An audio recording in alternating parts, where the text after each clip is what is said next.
Hello friends, welcome to the another class of AWS cloud computing. और आज की इस क्लास में हम बात करेंगे AWS के इस अंदर विंडोज इंस्टेंस को कैसे क्रिएट और एक्सेस करना है, और साथ ही साथ हम देखेंगे इंस्टेंस के प्राइसिंग के बारे में। लास्ट क्लास में हमने देखा था इंस्टेंस टाइप्स के बारे में और सिक्योरिटी ग्रुप्स को कैसे क्रिएट करके एक सिक्योरिटी ग्रुप को मल्टीपल इंस्टेंस के अंदर हम कैसे ऐड कर सकते हैं, और मल्टीपल इंस्टेंस के अंदर एक ही सिक्योरिटी ग्रुप्स को कैसे ऐड कर सकते हैं उसके बारे में। तो आज के इस वीडियो में हम देखेंगे विंडोज इंस्टेंस क्रिएट करना और इंस्टेंस की प्राइसिंग के बारे में। तो चलिए स्टार्ट करते हैं। अगर आपने हमारे पहले के क्लासेस को नहीं देखा है तो आप हमारे चैनल ICIT ज्ञान पे विजिट करके हमारे AWS के प्लेलिस्ट के अंदर सभी क्लासेस को जो है वहां से देख सकते हैं। तो मैं हमारे AWS के मैनेजमेंट कंसोल के अंदर लॉगिन कर देता हूं और मैं अपने अकाउंट के अंदर साइन इन करके हमारे AWS का जो कंसोल होम है उसके अंदर एंटर कर जाता हूं। और यहाँ से अब मैं EC2 इंस्टेंस पे क्लिक करके यहाँ से हम आएंगे इंस्टेंस के ऊपर, और यहाँ से हम जो है लॉन्च इंस्टेंस पे क्लिक करके एक इंस्टेंस को क्रिएट कर लेंगे। तो आज के इस वीडियो में हम देखने वाले हैं विंडोज इंस्टेंस को क्रिएट करना। तो मैं जो है यहाँ पे विंडोज EC2 नेम दे दे रहा हूँ अपने इंस्टेंस का, और यहाँ पे जो हमारा यहाँ पे विंडोज का AMI है इसको मैं सिलेक्ट कर लेता हूँ, जो कि आपका माइक्रोसॉफ्ट विंडोज सर्वर 2025 का बेस फाइल है। मैंने इसको सिलेक्ट कर लिया, और ये जो है T3 माइक्रो इसने लिया है, जिसके अंदर two virtual CPUs, 1 GB memory, और ये सभी आपको यहाँ पे देखने को मिल रहा है। ये कॉन्फ़िगरेशंस आपको देखने को मिलेंगे। मैं यहाँ से हमारा जो की फाइल था, की फाइल डॉट पेम, मैंने उसको सेलेक्ट कर लिया। बाकी का नेटवर्क सेटिंग मैं डिफॉल्ट रहने देता हूँ। पर यहाँ पे देखिए, आपको यहाँ पे अपने अब तक लाइनेक्स का जब इंस्टेंस क्रिएट कर रहे थे तो आपको यहाँ पे SSH ट्रैफिक अलाउ करने का आ रहा था। बट हमारे विंडोज इंस्टेंस के अंदर जो है हम हमारे विंडोज को इंस्टेंस को हम RDP के थ्रू जो है एक्सेस करते हैं, रिमोट डेस्कटॉप के थ्रू। तो यहाँ पे हम क्या करेंगे, रिमोट डेस्कटॉप को अलाउ करेंगे, उसकी ट्रैफिक को अलाउ करेंगे, और इसका रिसोर्स जो है हमने एनीवेयर रखा है ताकि कोई भी एक्सेस, कहीं से भी आप एक्सेस कर सके किसी भी डिवाइस से। देन कॉन्फ़िगरेशन के अंदर अगर हम देखें तो हमारे जो अब तक लाइनेक्स के हमने जो उबंटू का हम जब इंस्टेंस बना रहे थे उसके अंदर जो है हम 8 GB का ही स्टोरेज ले रहे थे, EBS जो होता है हमारा रूट वॉल्यूम। बट हमारे विंडोज के अंदर हमें 30 GB तक का जो है हमने यहाँ पे EBS ले रहे हैं, क्योंकि लाइनेक्स ऑपरेटिंग सिस्टम की अगर हम बात करें तो वो जो है कम स्टोरेज के अंदर कॉन्फ़िगरेशन हो जाता है, लो कॉन्फ़िगरेशन मशीन के अंदर। बट हमारे विंडोज के लिए ऐसा नहीं है, विंडोज को हमारे प्रॉपर स्टोरेज एंड रैम की नीड होती है। तो इसीलिए यहाँ पे जो है 30 GB का हम रूट वॉल्यूम ले रहे हैं। बाकी की सेटिंग हम ऐसे ही रहने देते हैं। हमने बस यहाँ पे क्या किया, EBS जो हमारा वॉल्यूम होता है, हम जिसको कहते रूट वॉल्यूम जिसको हम कहते हैं, वो हमारा हमने 30 GB का यहाँ पे सिलेक्ट किया है, जो कि जनरल पर्पस SSD है। बाकी यहाँ पे उसकी समरी यहाँ पे आपको देखने को मिलेगी। अब हम क्या करते हैं, हमारे इस इंस्टेंस को लॉन्च करते हैं। तो इसको हम लॉन्च हो जाने देते हैं। इसकी ID पे आप क्लिक करिए तो ये देखिए हमारा जो विंडोज इंस्टेंस है ये भी रनिंग स्टेट में आ गया तुरंत। अब हम क्या करेंगे, इसको यहाँ से सिलेक्ट कर लेंगे और कनेक्ट के ऊपर अब जाएंगे तो यहाँ पे आपको RDP क्लाइंट का ऑप्शन देखने को मिलेगा। आपको यहाँ आ जाना है और आपको जो है डाउनलोड रिमोट डेस्कटॉप फाइल, ये जो आपको फाइल दिख रही है, आपको इसको डाउनलोड कर लेना है। तो जैसे ही आपका ये फाइल डाउनलोड हो जाएगा तो अब आप जो है इस फाइल के ऊपर क्लिक करेंगे तो ये देखिए आपका जो रिमोट डेस्कटॉप है उसको आप यहाँ से कनेक्ट कर सकते हैं रिमोट डेस्कटॉप कनेक्शन के थ्रू। तो अब यहाँ पे आप कनेक्ट पे क्लिक करेंगे तो आप अब जो है यहाँ पे आपके इस इंस्टेंस का यहाँ पे पासवर्ड पूछ रहा है। तो इसका पासवर्ड क्या होगा, इसका पासवर्ड अगर आपको जानना होगा तो आप यहाँ पे आ जाएंगे। यहाँ पे जो आपको पासवर्ड का ऑप्शन दिख रहा है, गेट पासवर्ड, आपको उसके ऊपर क्लिक करना है। ये देखिए पासवर्ड इज नॉट अवेलेबल। आपको जो है कम से कम आपके इंस्टेंस को लॉन्च होने के बाद आपको कम से कम 4 मिनट्स तक वेट करना होगा। उसके बाद जो है आप अपने पासवर्ड को यहाँ से जनरेट करके उसको डिक्रिप्ट कर सकते हैं। तो हम जो है थोड़ा सा वेट करते हैं, हमारे जो है इंस्टेंस को लॉन्च होने के बाद से हम 1-2 मिनट और वेट कर लेते हैं। तो यहाँ पे जो है हम जब तक इंस्टेंस की हमारी डिटेल्स को अगर हम देख लें, तो ये इसका जो प्राइवेट एंड पब्लिक आईपी है, ये आपको जो ये प्राइवेट आईपी और ये सब पब्लिक आईपी देखने को मिल रहा है। हमारा इंस्टेंस जब हम उसको एक्सेस कर लेंगे, हम उसके अंदर भी ये सीएमडी के अंदर जो कमांड के थ्रू हम उसका पास आईपी जो है चेक करेंगे कि उसको हमें क्या आईपी मिला है, यही आईपी उसको मिला है या नहीं, और उसका होस्ट नेम क्या है, उस सिस्टम को होस्ट नेम क्या मिला है, ये सभी चीज़ें हम करके देखेंगे। तो हमने जो ऑपरेटिंग सिस्टम इसके अंदर AMI जो हमने सेलेक्ट कर रखा है, वो नॉर्मल एक क्लाइंट विंडोज नहीं है, वो जो है सर्वर्स का विंडो है। तो अगर आपने MCSA का हमारा कोर्स किया होगा, तो आपको जो है विंडोज सर्वर को मैनेज करना आता होगा कि विंडोज सर्वर के अंदर एक्टिव डायरेक्टरी कैसे इंस्टॉल करते हैं, वो सभी चीज़ आपने देखी होगी। तो मैं जो है हमारे जो मैनेजर होते हैं, लोकल मैनेजर, सर्वर मैनेजर का डैशबोर्ड है, वो भी आपको मैं उसके अंदर ओपन करके दिखाऊंगा। चलिए हम एक बार फिर ट्राई करते हैं। तो मैं अब फिर से हमारे पासवर्ड को यहाँ से एक्सेस करने का कोशिश करता हूँ। तो ये देखिए विंडोज पासवर्ड के लिए यहाँ पे जो आपका आईडी आ गया। आपने क्या इसके ऊपर की फाइल जो है आपने कौन सी सिलेक्ट की है, की फाइल वाली जो है की पेयर सिलेक्ट किया है। तो अब आपको क्या करना है, उसी की पेयर को यहाँ पे अपलोड करना होगा। आपके उस प्राइवेट की फाइल को, जो आपने की फाइल .pem सिलेक्ट किया है, उसको आप यहाँ पे अपलोड करेंगे। तो अपलोड करते ही आपका जो है पासवर्ड यहाँ से डिक्रिप्ट हो जाएगा। फिर यहाँ से आप जैसे ही उसको डिक्रिप्ट करेंगे, आपको यहाँ पे एक पासवर्ड मिल जाएगा। आपको इसको क्या करना है, कॉपी कर लेना है, और आपका जो ये जो पासवर्ड यहाँ पे था रिमोट डेस्कटॉप के कनेक्शन के ऊपर, आपको उस पासवर्ड को जो है मेंशन कर देना है। और अब आप जो है कनेक्ट करेंगे एंड यस। तो ये देखिए अब आपने जो है अपने जो विंडोज इंस्टेंस क्रिएट किया, विंडोज सर्वर 2025, उसको हमने रिमोट डेस्कटॉप के थ्रू एक्सेस कर लिया है। तो एक हम इसको प्रॉपरली जो है स्टार्ट हो जाने देते हैं, इंस्टॉल हो जाने देते हैं सभी। देन मैं आपको इसके अंदर इसका आईपी चेक करके दिखाऊंगा। आईपी से हम इसको वेरीफाई करेंगे। देन मैं इसका जो ये जैसे कि मैंने बताया, ये हमारा विंडोज सर्वर का इंस्टेंस है। तो मैं जो है सर्वर जो हमारा मैनेजर का कंसोल है या डैशबोर्ड कह लीजिए, उसको भी मैं आपको ओपन करके दिखाऊंगा। तो हमारे इस इंस्टेंस को जो है प्रॉपरली जो है स्टार्ट हो जाने देते हैं। तो ये देखिए यहाँ पे आपको जो है ये हमारा जो विंडोज 2025 का सर्वर मशीन था, वो ओपन हो गया है। तो मैं क्या करता हूँ, सबसे पहले CMD ओपन करके आपको इसका आईपी चेक करा देता हूँ। तो मैंने विंडोज R करके CMD ओपन कर लिया एंड CMD के अंदर अब हम कमांड चलाएंगे ipconfig। तो ipconfig जैसे ही आपने एंटर किया, आपको देखिए आपका जो प्राइवेट आईपी था वो यहाँ पे शो कर रहा है। आप जो है इसको एक बार चेक भी कर सकते हैं। आपकी इंस्टेंस आईपी देखिए 172.31.12.153, आपको यही आपको यहाँ पे देखने को मिलेगी। तो इस तरीके से जो है आप विंडोज के सर्वर को, विंडोज इंस्टेंस को क्रिएट करके उसको RDP के थ्रू एक्सेस कर सकते हैं। तो मैं अब क्या करता हूँ, इसे क्लोज कर देता हूँ।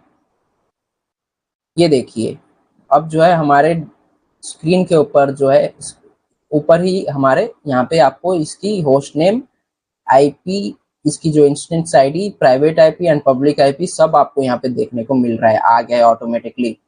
यहाँ पे जो आपका इंस्टेंट टाइप है वो T3 माइक्रो है। इसके अंदर एबिलिटी जोन के अंदर किस एबिलिटी जोन के अंदर है, ये AP साउथ 1B के अंदर है। इसका आर्किटेक्चर क्या है, AMD 64 का जो है इसका आर्किटेक्चर है। टोटल मेमोरी कितनी है, तो 1 GB की मेमोरी है। एंड नेटवर्क की बात करें तो अप टू 5 गीगाबिट का आपको इसके अंदर नेटवर्क स्पीड देखने को मिलेगा।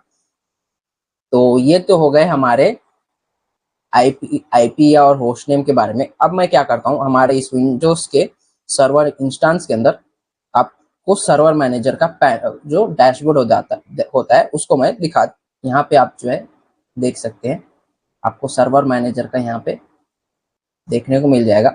मैं जो है सिंपली उसको ओपन करता हूँ। तो अब हमारा जो सर्वर मैनेजर का जो डैशबोर्ड होता है, जहाँ पे आपके लोकल सर्वर और सभी सर्वर्स के आप जहाँ पे कॉन्फ़िगरेशन कर सकते हैं, आपका वो जो डैशबोर्ड है ओपन हो जाएगा। तो ये देखिए, ये आपका सर्वर मैनेजर का डैशबोर्ड है। तो आप यहाँ से अपने लोकल सर्वर को कॉन्फ़िगर कर सकते हैं, जिसके अंदर आपको रोल्स और फीचर्स ऐड करना है, आपको जो भी मैनेज करना है, यूज़र ऐड करना, इसकी आईपी अगर चेंज करना हो या होस्ट नेम चेंज करना हो, तो वो सब आप जो है यहाँ पे लोकल सर्वर्स के अंदर आके आप अपने आईपीज़ को चेंज कर सकते हैं। अपने इस मशीन के होस्ट नेम को जो है कंप्यूटर नेम को जो है चेंज कर सकते हैं। अगर आपने हमारे एमसीएस से कोर्स को किया होगा, आपको जो है सर्वर का अगर नॉलेज, विंडोज सर्वर का नॉलेज होगा, विंडोज सर्वर के अंदर जो है एक्टिव डायरेक्टरी कैसे इंस्टॉल करते हैं, तो वो सभी भी आप यहाँ से कर सकते हैं। आपको यहाँ पे मैनेज के अंदर आएंगे, आपको यहाँ से ऐड रोल्स एंड फीचर्स आपको देखने को मिल जाएंगे, जहाँ से आप जो है एक्टिव डायरेक्टरीज को इंस्टॉल कर सकते हैं। देन जो भी हमारे विंडोज सर्वर के अंदर जितने कॉन्फ़िगरेशंस करने होता है, आप यहाँ से इजिली इसके अंदर सब कॉन्फ़िगर कर सकते हैं। तो इस तरीके से जो आप अपने विंडोज के इंस्टेंस को यहाँ से अमेज़न के अंदर EC2 के अंदर क्रिएट करके उसको कैसे एक्सेस करना है, इस तरीके से इन स्टेप्स के थ्रू आप इजिली कर सकते हैं। तो मैं अब क्या करता हूँ, इस डैशबोर्ड को क्लोज करता हूँ और मैं इस हमारे EC2 जो है विंडोज इंस्टेंस से भी डिस्कनेक्ट कर देता हूँ। तो इस तरीके से जो है आप हमारे विंडोज के इंस्टेंस को एक्सेस कर सकते हैं। तो अब देखिए, हमारा जो यहाँ पे इंस्टेंस जो है यहाँ पे 1 दिखा रहा है, सिक्योरिटी ग्रुप्स आपके 7 तक हो चुके हैं और वॉल्यूम जो है 1 का दिखा रहा है। तो अब हम क्या करते हैं, हमारे इस इंस्टेंस को मैं अभी डिलीट कर देता हूँ, टर्मिनेट कर देता हूँ।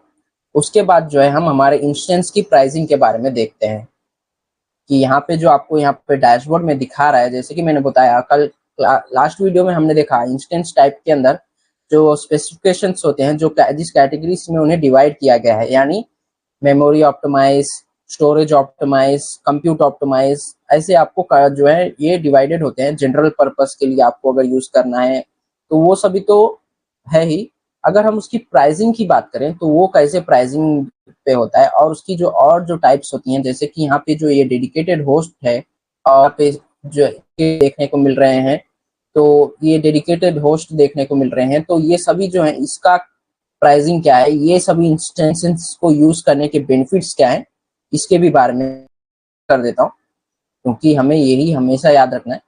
हमारे इंस्टेंस को डिलीट क्यों कर रहे हैं हम, ये भी आपको क्लियर हो जाएगा। तो मैं अभी पहले इस इंस्टेंस को जो है डिलीट कर देता हूँ यहाँ से, टर्मिनेट, एंड मैं फिर से इस पेज को जो है रीलोड करके इसको टर्मिनेट होने जब तक वेट करता हूँ।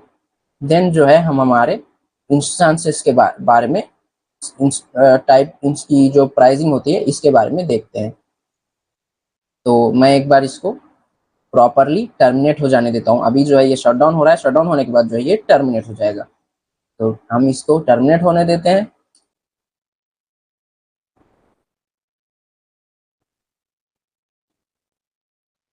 अभी भी ये जो है शटडाउन स्टेट में, ये इसको हम एक बार टर्मिनेट हो जाने देंगे। उसके बाद जो है हम एक एक के हमारे इंस्टेंस की जो प्राइसिंग होती है सभी के ऊपर, कैसे अलग अलग इंस्टेंस टाइप्स के अंदर क्या क्या प्राइसिंग है उसके बारे में हम देखेंगे।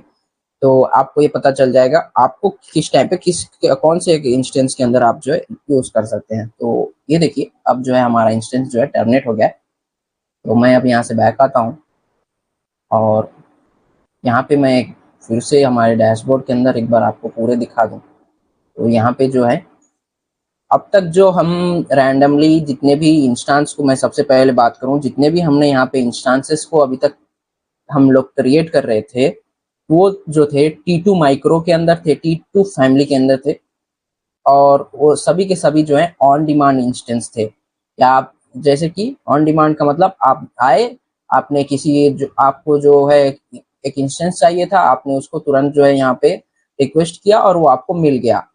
तो ऐसे जो इंस्टेंस को है हम ऑन डिमांड इंस्टेंस कहते हैं। तो जो भी हमारे ऑन डिमांड इंस्टेंस की अगर हम बात करें, ऑन डिमांड जो इंस्टेंस होते हैं उसकी प्राइसिंग जो होती है वो थोड़ी हाई हो जाती है। हाँ, इसके अंदर आपको फ्लेक्सिबिलिटी और वो सभी आपको देखने को मिलेंगे, और इसकी जो है डिमांड जो है ऑन डिमांड की वजह से, और जो हम इसके अंदर ऑपरेटिंग सिस्टम जो हमारे विंडोज़ की और लाइनक्स के अगर ऑपरेटिंग सिस्टम की अगर हम बात करें, अगर हम हमारे इंस्टेंस के अंदर ऑन डिमांड इंस्टेंस के अंदर यूज़ कर रहे हैं, तो जैसे ही आप इंस्टेंस को अपने स्टार्ट करेंगे तो AWS क्या करेगा, आपका जैसे ही इंस्टेंस आपका 1 मिनट का जो हो जाता है उसकी जो है प्राइसिंग, उसके ऊपर आपको प्राइसिंग लेता है, और देन 1 मिनट कंप्लीट होने के बाद से आपके जितने पर सेकंड प्राइसिंग जो है AWS स्टार्ट कर देता है आपके इंस्टेंस के ऊपर प्राइसिंग करना। तो जब भी आप जो है ऑन डिमांड के ऊपर जब इंस्टेंस आप क्रिएट करते हैं तो क्या होता क्या है, अगर आपने विंडोज या लाइनक्स ऑपरेटिंग सिस्टम को यूज किया है, जैसे ही आप उसको रन करते हैं और आपने उस सर्वर को आप जब स्टार्ट करते हैं तो AWS जो है उसके ऊपर प्राइसिंग लगाना स्टार्ट कर देता है। तो वो जो प्राइसिंग होती है वो ऑन जो है पर मिनट्स के ऊपर होता है, या फिर पर हावर्स के ऊपर जो है वो आपको एवरी हावर्स के ऊपर आपको प्राइसिंग जो है स्टार्ट कर देगा। तो बाकी के जो ऑपरेटिंग सिस्टम होते हैं उसके अंदर जो है आपको कम प्राइसिंग देखने को मिलता है। तो AWS का जो अगर हम बात करें कि बेस्ट ये किसके लिए बेस्ट है, अगर आपको जो है फ्लेक्सिबल इंस्टेंस चाहिए, यानी कि आप जो है ऐसे यूज केस की अगर हम बात करें कि आपको जो है एकदम कुछ ही टाइम के लिए, जैसे कि आपको कोई टेस्टिंग टाइम के लिए आपको अगर कोई इंस्टेंस चाहिए तो आप जो है ऑन डिमांड इंस्टेंस का यूज कर सकते हैं। या फिर आपको कोई ऐसा इंस्टेंस चाहिए जिसका आपको स्केलेबिलिटी नहीं पता है कि आपके उस इंस्टेंस के अंदर कितनी ट्रैफिक आएगी, तो उसके लिए भी जो आप AWS के ये ऑन डिमांड इंस्टेंस की जो है लेस ऑन डिमांड इंस्टेंस को यूज कर सकते हैं। तो ये तो हो गए हमारे ऑन डिमांड इंस्टेंस। अगर हम अब बात करें हमारे जो यहाँ पर भी आप यहाँ जो है देखिए, अगर आपको इंस्टेंस का जो प्राइसिंग मॉडल और सभी का आपको जानना है तो आप जो है अमेजोन के ही साइट के ऊपर उसके डॉक्यूमेंटेशन के अंदर आपको सभी उसके डिटेल्स आपको देखने को मिल जाएंगे। तो ये देखिए आपको ऑन डिमांड का जो आपको यहाँ पे देखने को मिल रहा है। तो on demand instance let you pay for compute capacity by hours और seconds with no long term commitments. तो इसके अंदर जो है आपको लॉन्ग टर्म कमिटमेंट देने की जरूरत नहीं है, ये बस आपके जो कुछ ही देर के लिए आपने उस इंस्टेंस को यूज किया तो उसके लिए जो है होते हैं, आपको कोई लॉन्ग टर्म कमिटमेंट्स देने की जरूरत नहीं होती है। ये जो है आपके हावरली या फिर आप कह लो कि पर सेकेंड जो है यूज करने के प्राइजेस चार्ज करते हैं। तो ये जो है आपके किसके ऊपर आपके जो रहेंगे, तो this frees where from the cost and complex of planning purchasing and maintaining hardware and transform that what are commonly large fixed cost in much smaller variable cost। तो ये जो है किसके लिए ज्यादातर आपको अगर देखा जाए तो user that prefer the low cost and flexibility of EC2 without any upfront payment और लॉन्ग टर्म कमिटमेंट। तो अगर आपको कोई लॉन्ग टर्म कमिटमेंट नहीं वो कर रहे हैं, या फिर आपको अपफ्रंट पेमेंट यानी आपको एक ही बार आपकी इन सर्विसेज को पेमेंट नहीं करना है, तो आप जो है इसको यूज कर सकते हैं। एप्लीकेशन जो कि शॉर्ट टर्म एप्लीकेशन होते हैं, जैसे कि अभी हमने बोला है कि आपको कोई एप्लीकेशन लॉन्च करना है जो कि आपको कुछ ही देर के लिए 1 से 2 घंटे के लिए अगर आपको किसी एप्लीकेशन को लॉन्च करना है या कोई सर्विस को यूज करना है तो आप जो है ऑन डिमांड इंस्टेंस का यूज कर सकते हैं। तो अब हम बात करते हैं हमारे दूसरे जो है इंस्टेंस के बारे में, जो कि हमारा रिजर्व इंस्टेंस रहने वाला है। तो रिजर्व इंस्टेंस क्या होता है, तो यहाँ से हम जो है रिजर्व इंस्टेंस की बात करते हैं। तो अमेजोन का रिजर्व इंस्टेंस ऐसा है कि आप जो है एक कोई वेबसाइट अपना होस्ट करना चाहते हैं, तो जिसके लिए आपने क्या किया, अमेजोन से कुछ इंस्टेंस कुछ सर्वर इंस्टेंस जो है आपने क्रिएट किए, और आप ये सोच रहे हैं कि आप जो है इस इंस्टेंस को कम से कम आप जो है 3 इयर्स तो होस्ट करेंगे ही। तो 3 इयर्स तक आपको उस वेबसाइट को होस्ट करने के लिए जो है 3 इयर्स तक आपको सर्वर्स भी चाहिए होंगे, जिसके अंदर कम से कम मान लीजिए आपको 4 से 5 जो है सर्वर्स आपको लगेंगे। तो उन सर्वर्स को जो है आप क्या करेंगे, जो आपके सर्वर इंस्टेंस होंगे आप उसको रिजर्व कर लेंगे यानी अपने वो जो है उन सर्वर्स को परचेस कर लेंगे उस टाइम लिमिट तक। तो ऐसे करने में AWS क्या करता है आपको देखिए, AWS EC2 reserve instance provide a insufficient significant discount up to 72%। तो आप जब AWS के रिजर्व इंस्टेंस को यूज करते हैं, आप 3 इयर्स तक अपने जो है इंस्टेंस को लॉन्च करने के लिए, उसको जब आप अगर रिजर्व इंस्टेंस को यूज कर रहे हैं तो आपको क्या है, AWS जो है डिस्काउंट प्रोवाइड करेगा।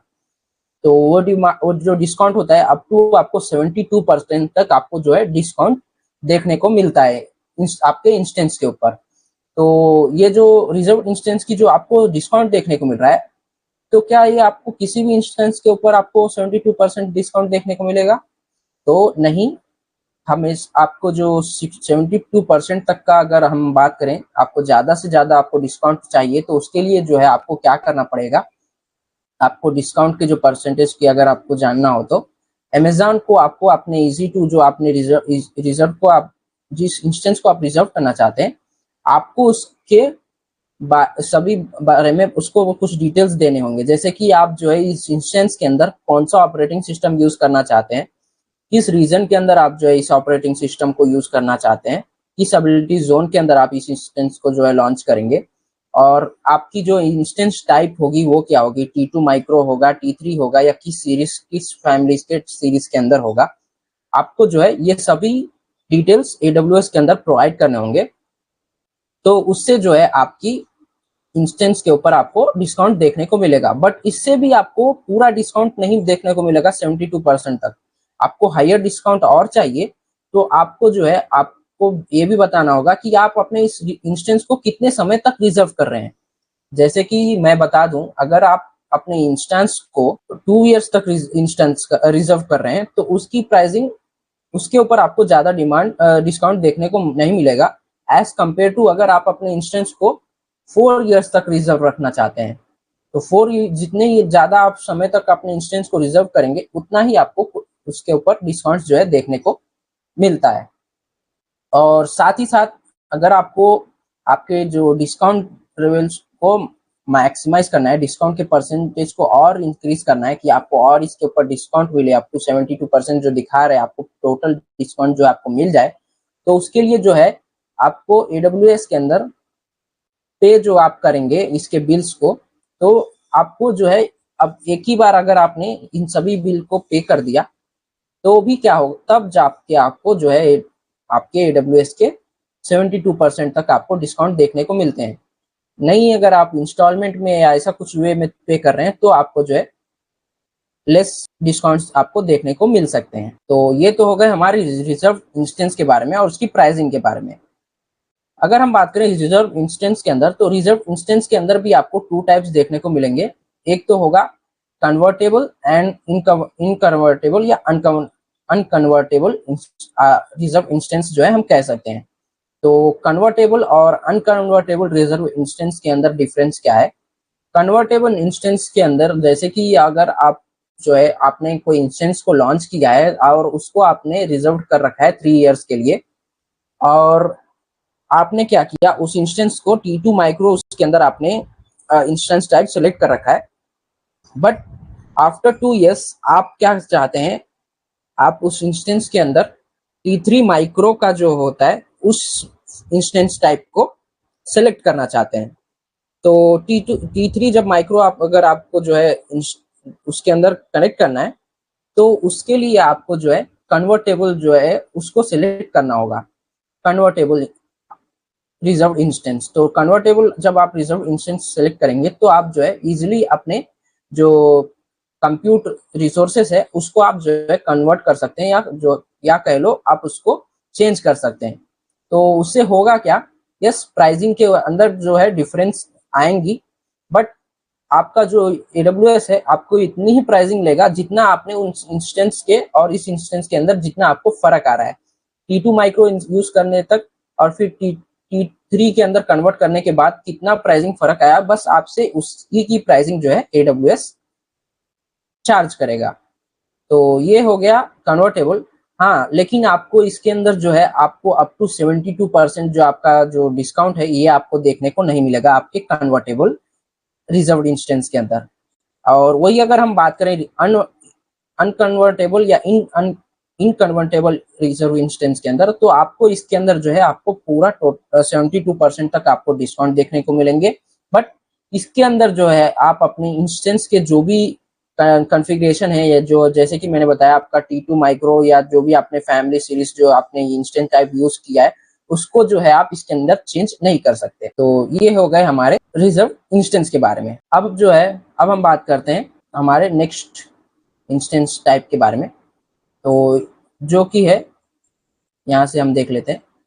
अब हम बात करते हैं डेडिकेटेड होस्ट के बारे में, कि डेडिकेटेड होस्ट जो है इस इंस्टेंस के अंदर क्या होता है, इसकी प्राइसिंग कैसी है।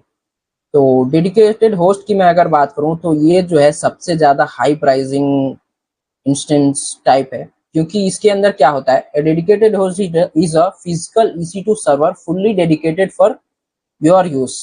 इसके अंदर जब आप इंस्टेंस को क्रिएट करते हैं तो आपका जो इंस्टेंस होगा, जिस इंफ्रा के ऊपर आपने उस इंस्टेंस को क्रिएट किया, वो इंफ्रा जो होता है, वो फिजिकल जो आपका सर्वर होगा, वो भी आपके लिए डेडिकेटेड हो जाएगा। यानी आप उस इंफ्रा के अंदर और कोई दूसरा यूजर कोई इंस्टेंस को क्रिएट नहीं कर सकता। उसके अंदर जो है केवल आप ही इंस्टेंस क्रिएट कर सकते हैं। वो पूरा का पूरा आपके EC2 इंस्टेंस के साथ साथ जो उसका फिजिकल इंफ्रा होगा वो भी आपके अंडर हो जाएगा। तो इस इंस्टेंस के अंदर क्या है, अगर आपका जो कोई सिक्योरिटी रीजंस के थ्रू आप ऐसा कोई इंस्टेंस जो है यूज करना चाहते हैं, जिसके अंदर आपको जो है आपका फिजिकल इंस्टेंस, आपका फिजिकल इंफ्रा और आपका इंस्टेंस दोनों भी जो है आपके अंडर में हो, तो उसके लिए आप जो है डेडिकेटेड होस्ट का यूज कर सकते हैं।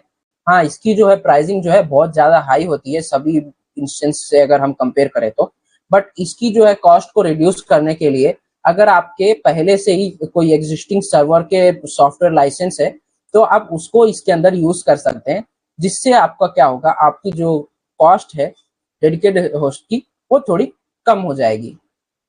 तो यहाँ पर जैसे कि आप देख सकते हैं, existing server bound software licence अगर आपके पास है, जो कि आपका विंडोज सर्वर का या किसी सर्वर का जो है आपके पास, लाइनेक्स सर्वर का या किसी भी सर्वर का आपके पास अगर लाइसेंस है, तो आप उसको इसके अंदर यूज कर सकते हैं। And dedicated hosts can be purchased on demand hourly और can be purchased as part of saving plans. तो इसको आप जो है ऑन डिमांड यानी हावरली प्राइसिंग बेसिस के ऊपर भी परचेस कर सकते हैं, एंड सेविंग प्लान्स के ऊपर भी परचेस कर सकते हैं। तो सेविंग प्लान क्या होता है या स्पॉट इंस्टेंस क्या होता है, उसके बारे में जो है हम देख लेते हैं, जो कि हमारा नेक्स्ट इंस्टेंस जो है टाइप है। तो यहाँ पे जो है स्पॉट इंस्टेंस आपको देखने को मिल जाएंगे। तो स्पॉट इंस्टेंस का जो है हेल्प क्या है, तो अमेजोन का spot instance let you take advantages of unused EC2 capacity.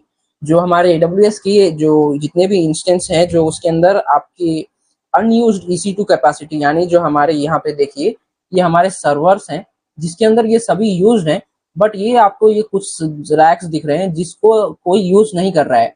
तो आप क्या करेंगे, AWS से रिक्वेस्ट करके इन रैक्स को जो है एक्सेस करेंगे और इन रैक्स के अंदर अपना इंस्टेंस को लॉन्च करेंगे। तो इससे क्या होगा, आपको जो डिस्काउंट जो मिलता है, आपको 90% तक का आपको डिस्काउंट देखने को मिल जाएगा, अगर आप कंपेयर करें ऑन डिमांड प्राइसिंग के लेके। तो AWS के अंदर आपको इसके अंदर 90% तक का आपको डिस्काउंट देखने को मिल जाएगा।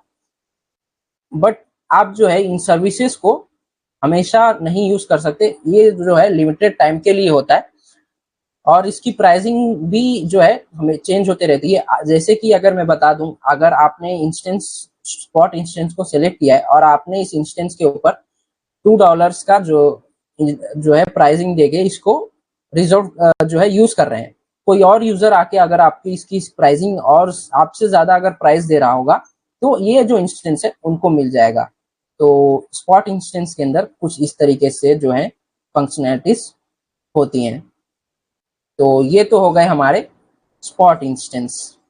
तो इस तरीके से जो है हमारे AWS के अंदर अलग अलग इंस्टेंस के जो है टाइप होती हैं और उनका अलग अलग वर्क होता है। स्पॉट इंस्टेंस हो गया, रिजर्व्ड इंस्टेंस, डेडिकेटेड होस्ट, तो ये सभी जो है हमारे इंस्टेंस के टाइप होते हैं, जो कि हमारे अलग अलग बिजनेस के एनवायरनमेंट में अलग अलग आपको जो है नीड्स के अकॉर्डिंगली आप इन सभी को यूज कर सकते हैं। तो सिंपली आप स्पॉट इंस्टेंस को ऐसा भी समझ सकते हैं कि आपने जो है एक होटल के अंदर आप गए, उस होटल में जो है 25 रूम्स हैं, जिनके अंदर से 20 रूम्स जो है बुक है, और जो 5 रूम्स हैं खाली हैं, उनमें से जो आप किसी एक रूम को बुक करना चाह रहे हैं, तो जो उसकी प्राइसिंग है वहाँ का जो ओनर है आपको उसकी प्राइसिंग जो है 1000 रुपीज बता रहा है, बट आप जो है उस रूम को 100 रुपीज के अंदर ही जो है बुक करना चाहते हैं।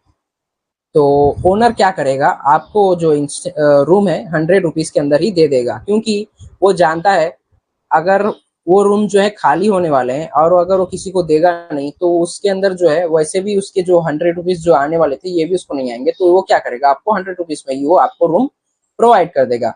बट तब तक ही जब तक उसको कोई और बढ़िया कस्टमर जो नहीं मिल जाता जो उसको आपसे भी ज्यादा प्राइस पे करके आपके उस रूम को ले सके। तो अगर कोई ऐसा यूजर आपको मिल जाएगा जो आपसे ज्यादा उसको प्राइस पे कर रहा है, जैसे कि आपने 100 रुपीज जो दिया है, तो अगर कोई यूजर आपको उस रूम के लिए 200 रुपीज उसको देगा, तो वो क्या करेगा, वो रूम जो है उस यूजर को दे देगा। तो इस तरीके से जो है स्पॉट इंस्टेंस जो है मैनेज करता है।